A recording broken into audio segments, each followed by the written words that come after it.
Hello, good morning, everyone. Thanks for joining us today. I'm joined by a good friend of Crowd Control HQ, Amanda Coleman. Hi, morning. Hi, Amanda. Thanks for joining us today. No Before we problem. dive into everything, please just let us know that you can hear us loud and clear, you can see us, and you can see the first slide, which has got the title of today's session, just because it's easy to get caught out with these things, but if you just let us know. Claire, you can see us, everything looks good, thanks so much. Good morning, Tanya, all looks good, thanks a lot, thanks for joining us. So thanks everyone for joining. We've got a great session lined up for you today. So Amanda's going to be doing the main chunk of today's session, looking at well-being in a crisis, and obviously we find ourselves in a very interesting time of change at the moment. So very, very relevant and timely topic, and I'm really looking forward to hear what Amanda's got to share. But before that, if you're joining us today, please do give us a tweet or a mention on LinkedIn, whatever's your favorite social media network of choice. It's at Crowd Control HQ and at Amanda Comms. And obviously, if you do tweet us or tag us, we'll obviously reply to that and get back to you. So if it's the first time, jumping ahead. So I'm Dan Aston, Marketing Manager at Crowd Control HQ. And as I said, I'm joined by Amanda Coleman. And Amanda is a very experienced crisis communications consultant and has got some great content lined up for us today, which we'll be diving into in a few minutes. If it's the first time you've joined a Crowd Control HQ webinar and you're not really sure who we are, I've just got a few slides here to help describe a little bit around what we do to help organizations when it comes to managing their social media. So the first is around engage. If you need to engage your audiences, your residents, your communities, whoever it might be on social media, the Crowd Control HQ management platform is here to help you do that in a visual and streamlined way. Managing high levels of social media activity, whether it's your inbound activity or your outbound activity, or you've got many different teams or departments or individual people that all need to get involved in social media, we give you one central place to manage all that activity very efficiently. The third is around analyzing. So if you want to see what's working, what's not working, where there's new opportunities for you to try to see what kind of content might be working on social media, you can get that information in a very visual way in the platform. And we're not here just to sell software, we're here to support you as well. So we're here to make sure you succeed. So you'll get our professional onboarding, and we're here to give you best practice advice and tips and tricks and answer any questions that you might have around managing your social media. And we work with many different organizations across the UK. A few logos here, you might recognize some of these, but yeah, if you've got any questions around how we work with any of these organizations, just get in touch. We'd be more than happy to share with you. And before I hand over to Amanda, there's just a couple of things I wanted to mention. We have got an exclusive offer on at the moment because we appreciate a lot of organizations, they are in very uncertain and tricky times. And if you've got many more social media sort of messages and questions and inquiries, higher volumes coming in, we want to do something to help. So we're offering 3 months free access to the platform just to help organizations with this in the situation you might find themselves in. And this is not something we normally do. You won't find it on the website or on our social media channels or anything like that. So if it's something you want to learn more about, just get in touch with us after the session. And the last thing, Inspired Social. So this is our annual conference. Because of social distancing, it is an online virtual event this year, which means anyone and everyone can join. Just join from your home office, from your kitchen table, sofa, wherever you're working from at the moment. It's 1st of July. Please go and check it out and sign up, totally free to attend. And our speaker today, Amanda, is also coming back and joining us and speaking at Inspired Social, along with some other fantastic speakers. So please go and take a look. We'd love to see you there. So that's my piece done. Amanda, I want to pass over to you now for the main content of today's session. Brilliant, thanks, Dan. Morning, everybody. I'm looking to probably talk for about half an hour. Now, I will have to be shut up if I go on for too long, because I have to press the mute button on me. Because this is a subject I think that's not often talked about. I think we've seen a lot more focus on it in the last 9-10 weeks. And the issue is basically how we cope during a crisis. And there's a specific for me around how communications teams can cope. Having been through things, and I'll use my own personal experience when I go forward with the presentation. I want to talk through some bits and pieces. And for me, it was one of the most important elements is people in dealing with the crisis, and is how the people who are affected, whether that's because they are at the centre of the crisis because it's actually affected them, whether it's the families, right through to staff who respond to a crisis, and then that includes obviously the communications teams. That is the most important bit in terms of the work we do as communicators. It's why, and I will mention it a couple of times, I've wrote a book, it's why I devote a whole chapter in the book to well-being. And it's very much something that I'm quite passionate about, because I think there's a number of things we can all do, and now is a key time really to be able to tackle this, to look at it, to support others, and that's kind of really what I want to go through today. So I'll do my best, because I think I've got access. See if it works. Technology. Perfect. So 3 elements really in a crisis that in terms of the aftermath and the impact, and that is people who are affected physically, emotionally and psychologically. Now the physical bit is really sort of straightforward, because if somebody's physically affected, you can see it, you've got an idea, it's really obvious. If somebody's emotionally affected, you can probably see it a little bit, possibly, you know, they'll have feelings about what's happened, they may show that quite visibly. Admittedly, it's quite complex now, because you know, we used to be in offices where you would see people and how they were dealing with what was going on. You don't actually have that luxury anymore, so you know, that's the importance that I know a lot of people have been doing, and checking in and seeing how people in the team are. But then there's the third bit, which is the psychological bit, and I'm no psychologist, so I'm not going to try and unpick all this, other than to say that you really don't see. And that's the hidden bit really of all this, where people get severely affected to the point of potentially getting post-traumatic stress.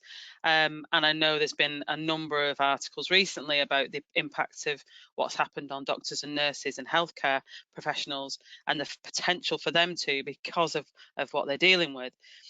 But if you think about that, you know, this psychological issues, with stress, anxiety, depression, right the way through. So there's a lot of elements that people could be facing and could be dealing with. So the key really is to be able to find ways to identify it, to talk about it, and I'll go into that in a bit more detail.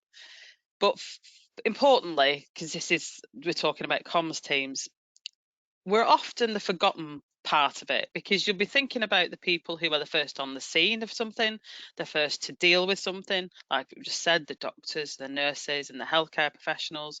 So you're thinking about all those people who have that immediate stress and immediate pressure. But actually, communications teams will be experiencing quite a lot, in terms of they might not be first on the scene of a lot of things, they might not be actually physically in that place, but they will have a lot of detail. You know, they'll have gathered all the information they need to be able to accurately and you know, appropriately communicate. And in doing that, you pick up so much information. It's actually like a pressure cooker, and you're pushing loads and loads of things in it. So it's, for me, I think, you know, it's one of the key groups for any organization that's looking at making sure there's a well-being plan in place and there's a response plan to be able to support people in the aftermath of a crisis. The communications team, for me, have to be one of the most important. And it go back to, some people probably know I used to work for Greater Manchester Police, and was dealing with the Manchester Arena attack, which is just over 3 years ago. From Friday, it was 3 years on Friday. And one of the, you know, there was quite a lot of work that went on after that, and one of the things was they had sort of trauma teams, and they would go around and talk to different groups.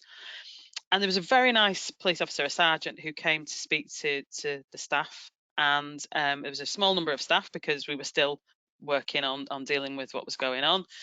And one of the things he said was, I know you're not first on the scene, I know you've not been, you know, kind of dealing with that, but you know, you too could be suffering some kind of stress related issue, some well-being issues, etc., etc. What he didn't realize is the people he was talking to had been speaking to victims' families, had been, going to really traumatic circumstances, had been in meetings where they'd found out so much detail of what had gone on that actually they were dealing with it firsthand. Might not be physically, but practically on a daily basis, they were dealing with it firsthand. So it's important that we try and make sure that communications teams are in that first wave of people to be offered support if hopefully the organisation that's dealing with the crisis recognises that people are going to need that level of support. They should be, for me, one of the first groups to get that support, because the more you can get in earlier and you can offer people support earlier and you can signpost them earlier, the more likely are to be able to kind of deal better and manage better with what's happened. Because and I speak from experience, if you just push it away and say, I'm fine, that was my standard phrase, it's I'm fine, it's fine, it will come back at some point in the future. It will come back and you will have to deal with it, because you carry these things around. It's that baggage that you just carry around with you. But there's another thing. So obviously we're talking very much around the kind of one incident happens and you need, things like obviously dealing with the pandemic, which is bring all kinds of issues for people. But actually there's the other kind of element to communications teams, and that's when you're dealing with lots of little pressurized things, and they might not in themselves be a massive stress. They might not bring a lot of psychological or emotional issues. But when you put them on top of each other in close succession or over a period of time, it creates that, the bag gets full. If you're carrying that baggage, the bag gets really full, and that's when you need some help and support. So, it's one of the things for me that I think we need to be much better at, and that is recognizing where people have done a number of things, say over a month, 2 months, or even 6 months, whatever, recognizing that and being able to offer support at an early stage there and see what's going on.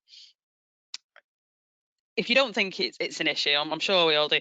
I was looking at the statistics, because I think it's something like PR is supposed to be in the top 10 most stressful professions for the last God knows how many years. To be fair, it definitely was last year. And I always just say the police officers was the other one. So if you work in police comms, you really are doubly screwed, because it's pressurized on both fronts. So it's something to be aware of. And I think it was a CIPR last year did a survey that had 1 in 5 comms professionals had been diagnosed. I think it was had been diagnosed or was dealing with a mental health condition. So it is a very real issue. And if you're dealing with that on a day-to-day basis, then when you get a crisis happen, it just makes things feel a whole lot worse, and it just adds to things. So, it's being aware not only of the one-off incident like we're dealing with now, but also that build-up, and what might come from the build-up of dealing with lots of stressful situations over a period of time. So, how do you recognise the impact? I mean, some of the is essential is training, is having training for people, whether it's just in an alert to what to look for, whether it's how to have a conversation with people to who you think are struggling.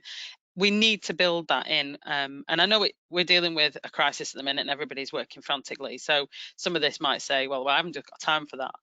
But when you will have at some point as we go forward, that's when we need to build that in, because it's so important that you have people who can spot that somebody may need to be signposted somewhere. And it might, I'm not expecting us all to become counsellors, because, we're not, and we shouldn't be. And there are people who do that brilliantly. But it's about being able to recognise some signs, and there's some very clear ways you can do that. It's a bit like we used to train people a lot in first aid. You always had a first aider, didn't you, in different offices and things. It's a bit like that for me. It's about having that mental kind of first aid training.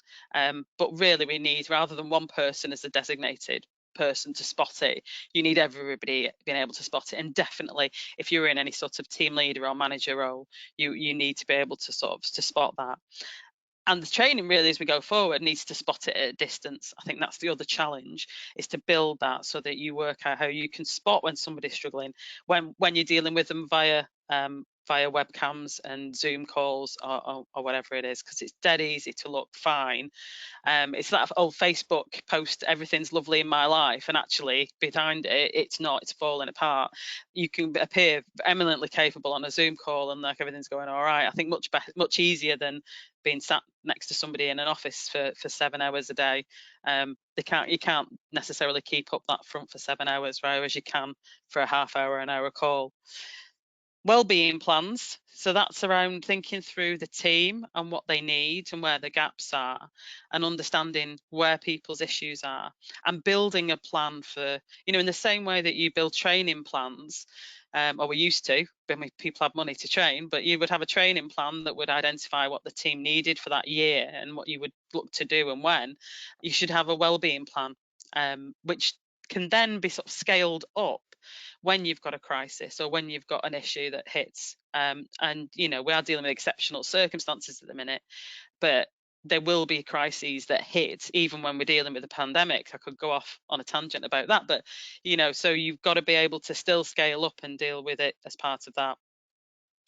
And it's about assessing the impact. So something that happens locally to your organization or in your geographic area may have a trigger, may have an impact. I'm very kind of into the idea of trigger points, and I think I'll talk about shortly, but it's about recognizing what is likely to trigger an issue for somebody, and being alive to that. And I think as we go through dealing with a crisis, it starts to become quite clear what those trigger points may be as you go forward. So it's being alive to that and looking at that going forward. Scaling up the plans, as I've said, so being able to, at a time of crisis, you've got your wellbeing plan, which should have a number of things in it as you're going through on a day-to-day normal working, and then scale it up as you need to when something happens. Key bits though, and these last two bits are, I think, absolutely essential, and it's why I really was I was pleased to be able to come and talk, is it's about removing the stigma, and it is about talking about it. I've been quite open that I have had a number of issues, in probably going back over the last 10 years, really, but definitely the last 3. And I've had to deal with them. And I think the more, as somebody, particularly if you're in any sort of manager or kind of leadership position, the more you're able to go, it is okay to not be okay. I have had issues. I've had to deal with them. This is what I've been trying to do. The more comfortable people will get to be able to talk about it, because it's not a sign of weakness. I fell into that category post dealing with the arena, where because I went to speak to somebody, I was like, I'm fine though, I'm fine, I'm not falling apart. And those were exactly the words I said. I'm not falling apart. But it's not a sign of weakness. It's a sign that you're human, because we're all human and we're all dealing with human emotions on a regular, every day, all the time, and we get affected as much as anybody else with what's going on. So the more you can encourage that openness within teams and within people you're dealing with, then the better it is, because the more you're going to be able to move forward, and the more comfortable people will be that they can speak up and they can say when they're struggling. So, sort of checklist, things to think about. Another element of things to kind of talk about is a kind of consequence management, and I won't go into because again it's another element I could talk about for ages, but it's in a simple form. It's a pebble in a pond. So the crisis happens, the issue happens, the pebble drops. The people at the centre of that are going to be the most affected, because that's where the impact has mainly happened. But then there'll be all kinds of people outside of it as you go outwards that are affected, and slightly less and slightly less. What you need to do is be able to recognise that within your teams and within the organisation. So when you're dealing with something, a crisis, a serious issue, a critical issue, there will be a group of people at the centre who will be doing the most challenging, the most difficult, the most stressful jobs. Potentially that might be, responding to deal with victims, families, and that kind of thing. Whatever it is, they'll be the centre. Then you will find that more people around that are still, and it's building that network of understanding from whatever incident it is, where those people sit. and using that as a because that'll help you when you can then start to identify who needs the help the quickest and the most intense, and then you can kind of prioritize. It's more a prioritization, because you still want everybody to be able to access some kind of help or support, but you need obviously to try and prioritize that. So then it's about making sure that in all the internal communications you do, that you provide details about support and advice for a number of reasons. One is it does help to then make it more talked about, because it becomes more accepted that that's part of it. And I think every single message that went out internally after the Manchester Arena included a whole section on how to get help and support if you felt you needed it. So it's about making sure that you can, one, signpost people, and two, make it something that's acceptable to talk about. It's important to put well-being in meetings. So we're dealing with a crisis, and you're dealing with have we done this, have we done that, are we operationally here and there, have we got the social media stuff done, have we got the media stuff done? You're doing all that juggling, and actually you need a strand of that which is around who needs help, who's been given help, have we got that support in place, and then making sure that managers are signposting people from early to where they can go for help. And you'll see there's a lot that's already out there. So one of the things I talk about in the book is very much planning before these things happen, to know where to send people, and because we haven't all got big organizations that have got support teams that are based within that organization, but there's a lot of help that's online, there's a lot of help you can access for free. So it's about spending a bit of time and understanding that before you need to rush to use it because you've had a crisis happen. Visibility is really important as well. It's one of the key things. And we say leaders, but leaders at the top of an organization, but actually at any level, it's about that visibility. And again, challenging situation at the minute, but you can still be visible, you can still be making those. I mean, to be fair, I think phone calls can be some of the most personal now, because we're so used to doing multiple calls on Zoom and Teams and whatever it is, that actually just picking up the phone and phoning somebody and saying, how are you going, how's things, are you doing okay, it can be more personal than perhaps we ever used to think it was. Then you've obviously got looking at the support for victims. So if you think of a serious incident, usually it'd be something involving emergency services. What they will do is put a package around victims and victims' families to support them. And we need to make sure that we can mirror that internally. Like we said, with those people who are in the centre of it and the people who are affected, that we can mirror that and make sure that they are given that package of support around it.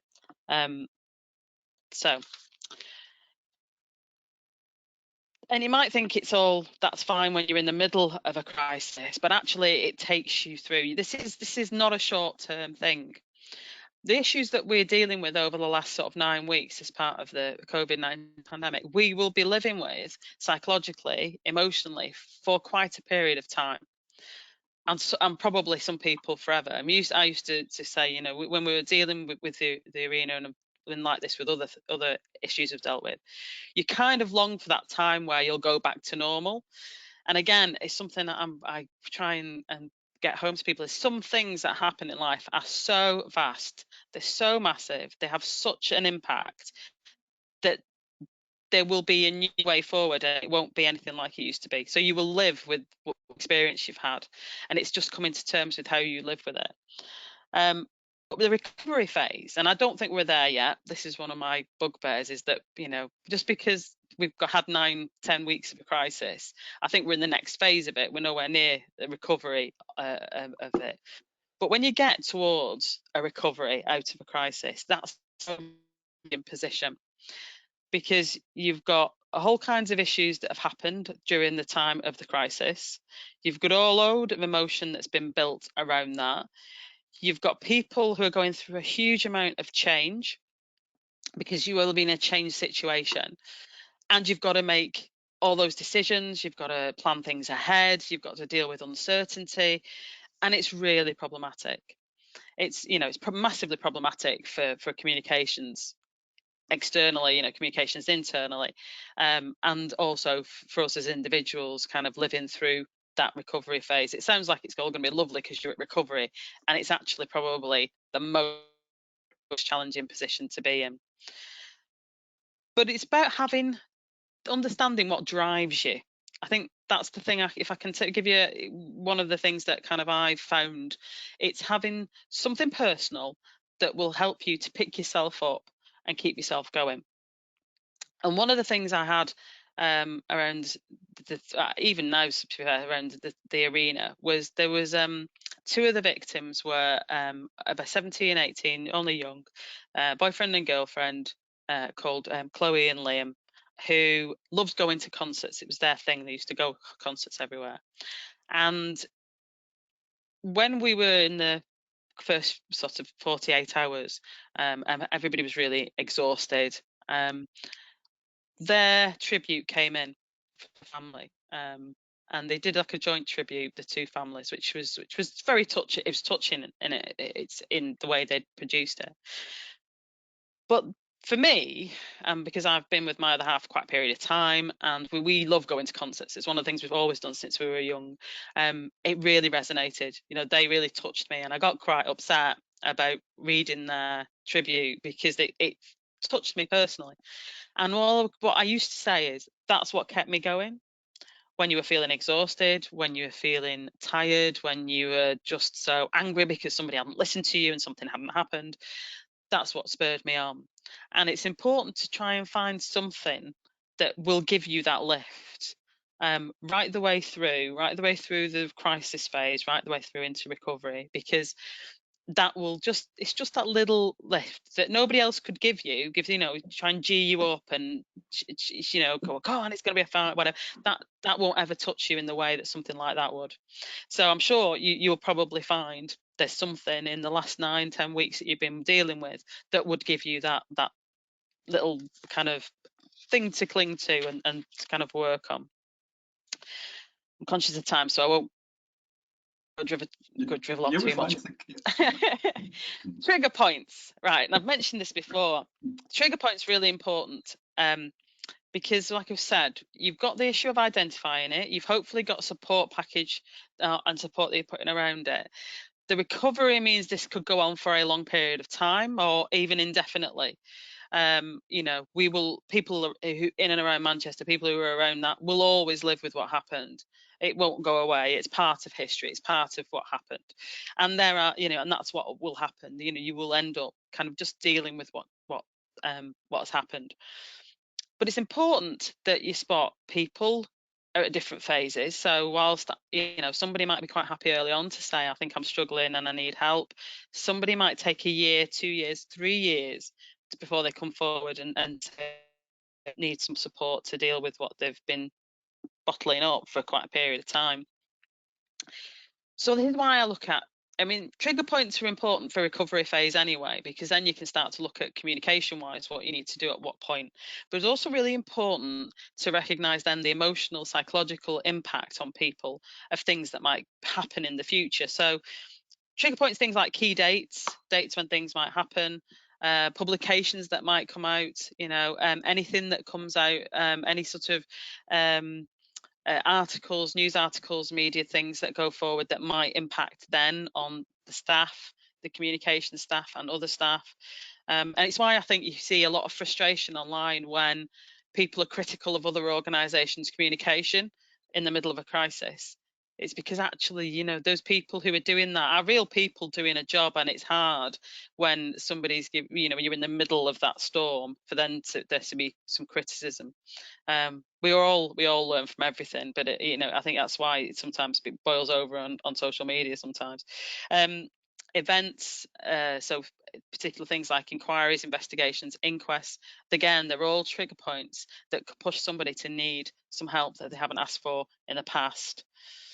Similar, and then you get to, so those are kind of quite obvious ones that we'd look for, and then other ones are things like similar crisis. So something happens somewhere else that's very similar to what happened, and I'm kind of taking it away from the pandemic because that's just everywhere. But if you think about, if you had a fire at a factory, if you had something happen somewhere, and something happens overseas, it could be, that can be a trigger point for people. So it's about being aware of that and looking for that, so that you have an early warning then to be able to kick in place those messages and that support that you might need to put in place.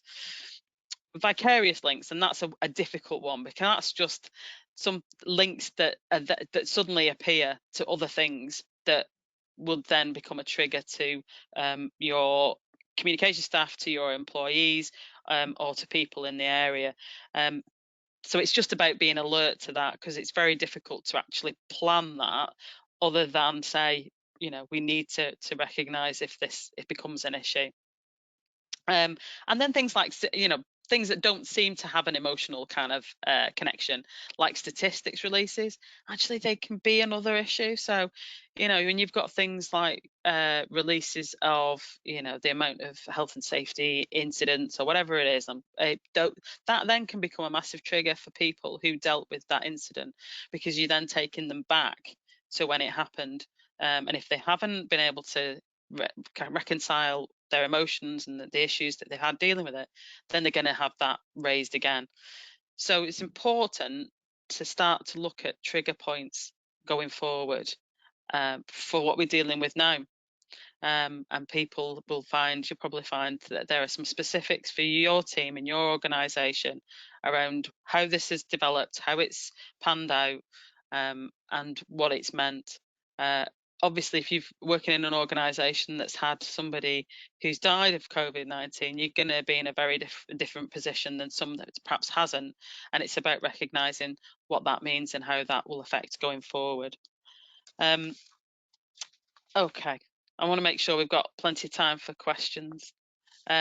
So the key things for me to remember is to speak up, is to always say if you're needing help.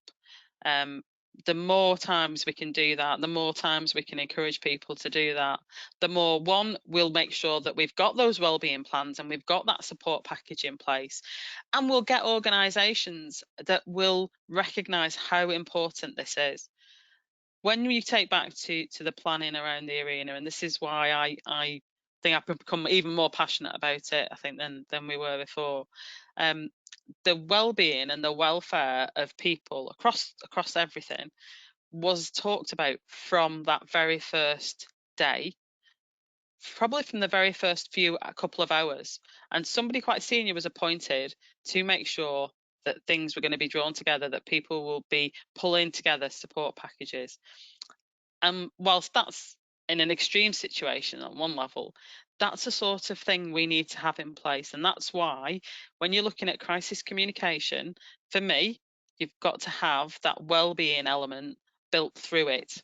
So, we've got to have the well-being for the people who are affected externally, to the organisation, the people who are in the middle of the incident or issue. But you've also got to then build that into the organisation. It's really important, and works kind of hand to hand with the internal communications activity and the kind of employee engagement work that you should be doing. Key is to remove the stigma, and there's a lot of national, international work around trying to do this, because we're not the only profession, we're not the only group of people that really are struggling to accept this as an issue. But there's a lot of work from CIPR, PRCA, and other industry bodies to make sure that people do start to feel more comfortable to say that they've got an issue. And I think the more people, hopefully at senior levels, who say that they've had an issue, the better, because it doesn't make them any less of a leader in that role. It doesn't make them any less able to be the professional that they are. It just means that they're like everybody else, and they are human and have those issues to deal with. Support networks. Try and make sure you as an individual have a support network that you can call upon. And it's never going to be the family and friends that you probably think it is. My mum kept saying to me, "Why have you not told me about all the issues you've had kind of after the arena?" And I'm like, "Mum, why would I burden you with my emotional baggage? Because, I love you, and I don't want you to have to know what I have had to deal with. I want to get rid of it in a different way." So support network's really important for you as an individual, but also then for the team. It's about having support networks across comms teams, across organisations where you can, it's about signposting and alerting people and being able to just be that kind of confidant if they need it to offload things, helping each other. And I say I'm one of the things I've tried to do post kind of being working for myself and being out of that and being available around COVID-19, it was work with the PRCA around the task force where they've said that people will be available for comms people who are struggling, who just need somebody to talk to, whether that's professionally, whether that's just emotionally, whether it's a mix of things, which it normally is. And that's the thing, so try and look at how you can help others. If you think actually I'm doing all right with this, and you may very well be, and that's great, but you probably then would be an ideal person to try and help somebody else. Building resilience. We're in the situation we're in at the moment for a long time, and with this stuff in the papers and on the media this morning about localized lockdowns, which sounds like it's going to be really stressful, and I'm not quite sure how that's going to work. We've got to build some resilience to this uncertainty and this challenge that we live with, and that's not an easy thing. That's a long-term thing, because really we should have been building resilience for the whole country and the whole world before we ever got to this pandemic situation that we're in. So resilience is a key. Try and look at how you can build some resilience. And some of this is just make sure you switch off and go to do something, and don't always be chained to your computer and trying to work all the hours. And it's trying to make sure that you can be a bit kinder to yourself. As somebody said that to me, be kind to yourself. Such an important message at the moment. Ask for help. There's nothing wrong with asking for help. We're not all experts at everything. We're not all, I'm not no psychologist. I don't know sometimes how bad my brain works until I speak to somebody who does know how bad my brain works, and then they help me through how bad my brain works. So ask for that help and take it when it's there. There's a lot of help available out there, and make sure you take it. It doesn't make you any less of a person. It makes you a bigger person, because you're saying life's tough. Life is tough. Life's very tough at the minute. Life's tough anyway. Let's make sure we take that help. And if you take anything away from this morning, one thing is it's okay to not be okay. We are not all invincible. I am not, I used to think I was invincible, and anybody who's heard me talk before, I've said that many times. Before the Manchester Arena, I used to say, I could do anything. I've been around this a long time. It's all easy. Do you know what? It isn't, and it is absolutely okay to not be okay with things. So I think that's brilliant. That's me. Hopefully giving you some food for thought on this Wednesday morning.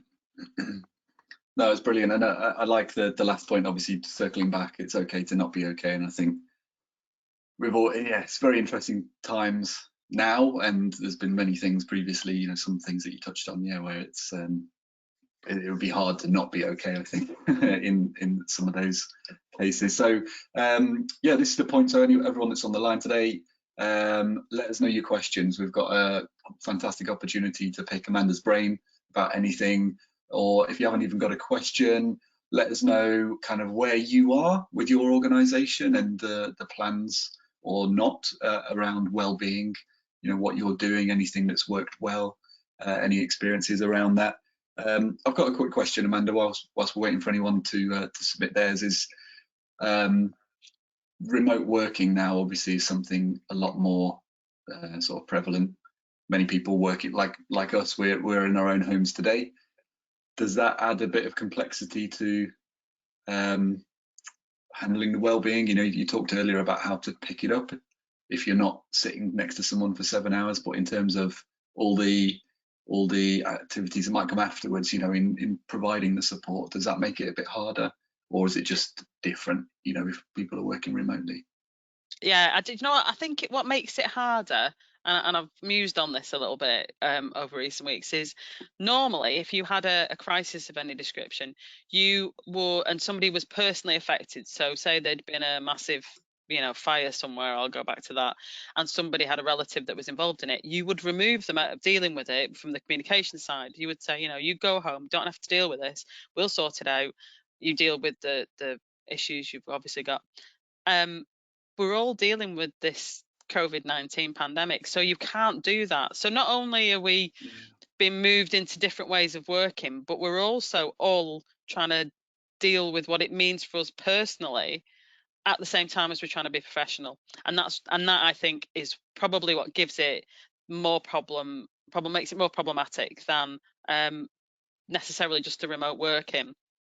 I think the remote working bit does, because like I said, it's that Facebook, my life's wonderful, I'm on the Zoom call for an hour, I look fine, everything's fine. You can do that for an hour, you can't do it for 7 hours sat next to somebody. So that's why I think now more than ever, you need to build that well-being package and support. And like I said, for me, I think, and I found this, I had a very traumatic last year, with lots of reasons, which I have blogged about. But and one of the nicest things for me, one of the best things, was people who would just randomly pick the phone up and say, "You okay? Have you done that?" And we'd have a little chat, and then that would be fine. It's those little things sometimes that make the biggest difference. So while I think people are very good and getting very good at, I'm going to do my weekly check-in with the team and check everything's okay and do all this, sometimes it's that little, just phoning you. I know it's like 2 o'clock on a Wednesday afternoon. Just, are you okay? Are things okay? How's stuff? Are you managing the childcare issues? And then doing it in a much more, much softer way than just having those rigid things that you stick to. You do need those, obviously, to get that structure around things. So yeah, and it's, as I say, little things that probably do make the biggest difference for people.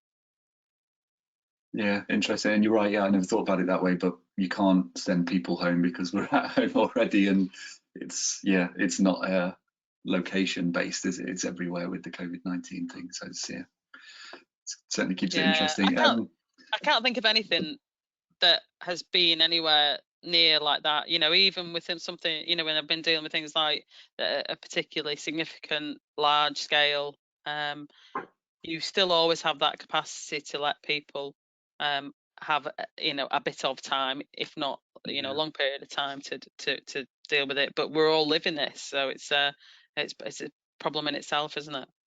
Yeah, absolutely. So we've got a question from Vanessa. Can you recommend any free resources that I can share with my organisation? We're a charity, so try to recommend free resources. Yeah, I mean, there's loads out there. So Vanessa, the CIPR do have things on their website, mental health sort of support things, particularly at the minute. I think the PRCA have similar, but I'd have to double check. One of the best places though is Mind. If you're in the charity sector, you probably know Mind, one of the mental health charities. They have a lot of support information that's on their website, booklets and various other things. So this is why I say it's about finding all these things before you need to use them, because you wouldn't necessarily, you work in comms in a charity, you don't necessarily think that you need to know much about how Mind work and what they've got. But yeah, there's loads of stuff around there. And then obviously on the NHS website, if you go on the NHS website, then there's specific COVID related support stuff that's been put on. But also generally there's things on there about how to get, if you think you are at the point where you need to see the doctor and then get referred, about how that process works and what you can do.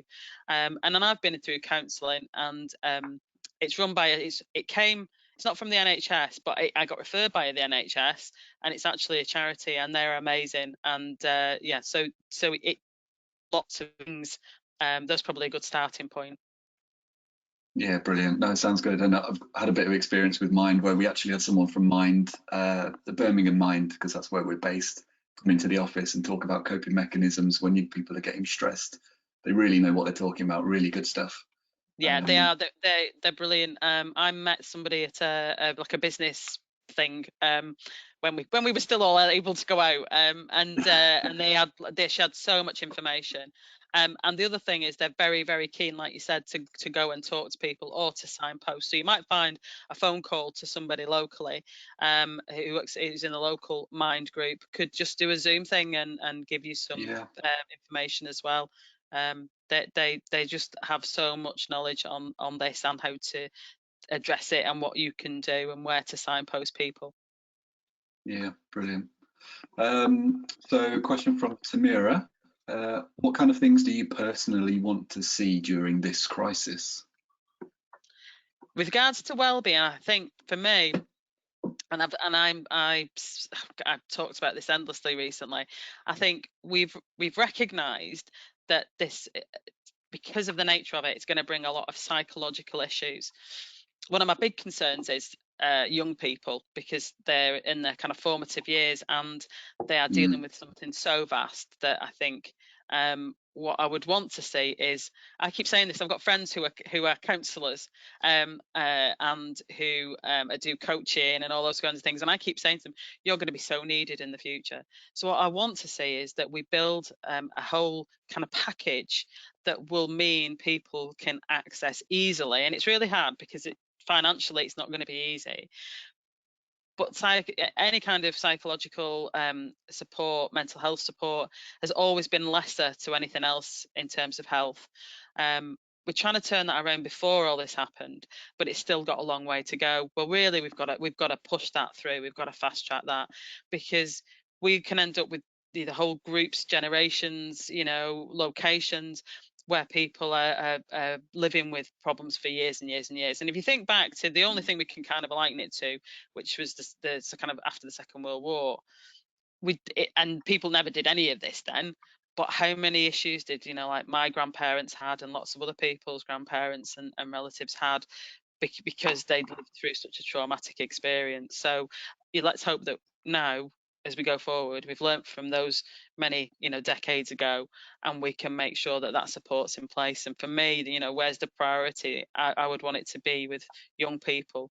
And we'll all know them. I mean, I've got relatives and I've spoken to other people who some of the kids are frightened to go out because of what they hear and what they see, and they're worried about going back to school. They're worried about, we need to be able to build that support and make resilience, mental health issues and mental health resilience something that is started at school, and we take it all the way through. We've got CPD for all our professional development stuff, but actually, let's make sure that resilience and dealing with a kind of psychological and sort of stress and all those things is brought into that.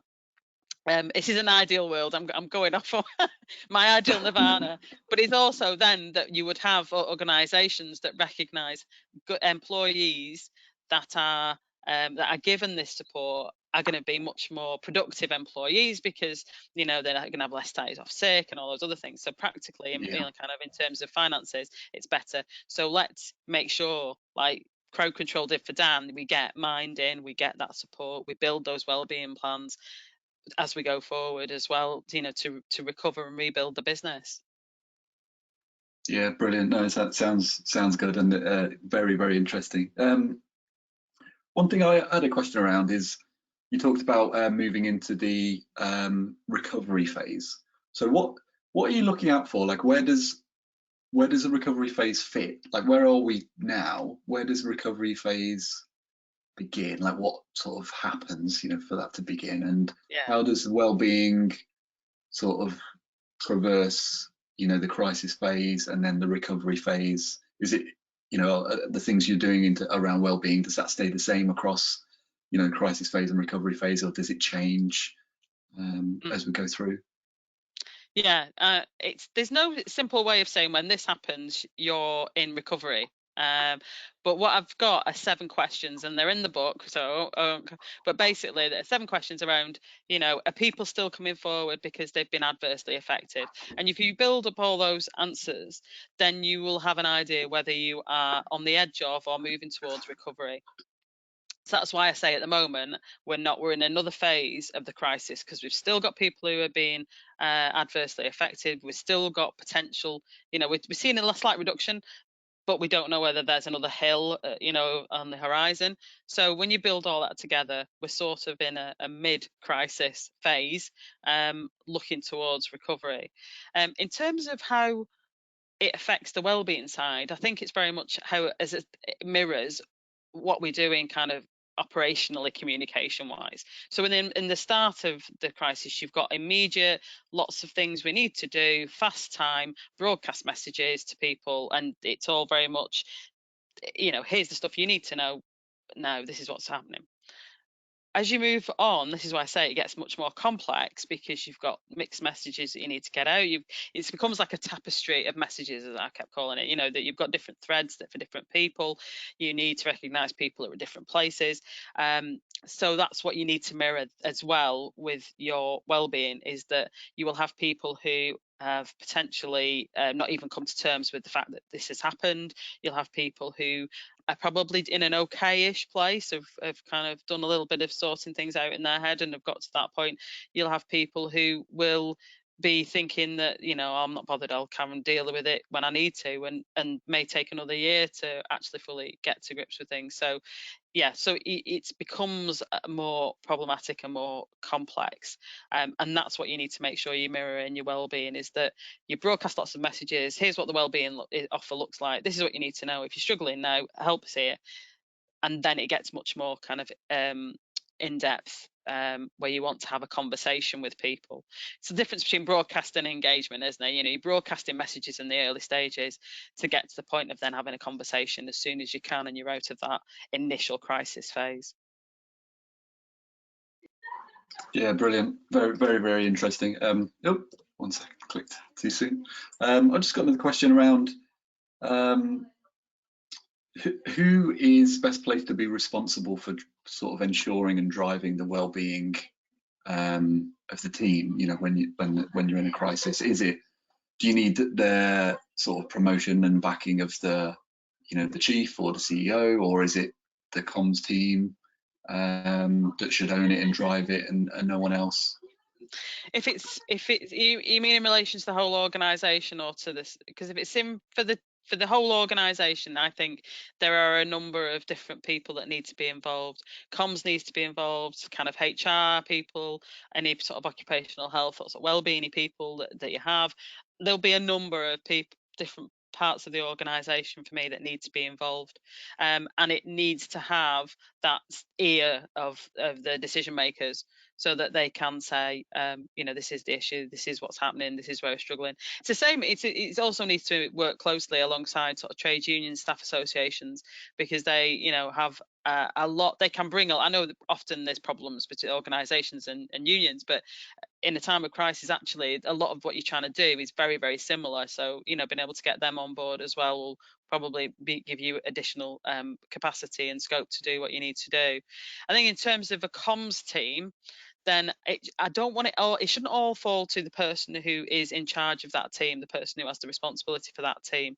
This is why you would want to make sure that everybody understands the wellbeing plan, that everybody is involved with what's happening, and that people kind of can all play their part in it. It can't really be down to just one person. And I do get concerned that heads of comms, and particularly people who may have only recently been into those heads of comms roles, will be trying to manage the crisis, trying to look at what the future looks like, so they're juggling a million things, and they know that they're trying to then support the team and have the team, support mechanisms in place, and do this remotely because of the way things are, but probably haven't thought about themselves. And that's the other key bit, is to, they'll become casualties in a loose sense, but the casualties further on, because then they'll just become exhausted, and physically or mentally or whatever, in a few weeks' time, or in a month's time, or when it hits them. Yeah, no, you can imagine. There's only so much you can take on, for sure. So that's amazing. So unless there's any last minute questions, I think that's all the ones we had today. Amanda, I just want to say thanks so much for joining us, taking the time to do this. Really, really interesting and insightful. I hope everyone, I know I have, I hope people have picked up and learned a few things about how to approach this, which is something a very, very relevant topic, which isn't perhaps the first thing that people think about, in a crisis. It's more of the practical things, that people think around, rather than taking care of themselves and the people. So yeah, thanks so much for doing it. Hope you enjoyed it as well. Yes, thanks everybody. Brilliant. So thanks everyone for joining. If you enjoyed today's session, please just do give us a tweet, give us a shout out, and obviously we'll reply back to everyone. And the session was recorded, so we'll be sharing the recording as well this afternoon with everyone. So stay safe, enjoy the rest of your day, and I'll see you again soon. Thank you.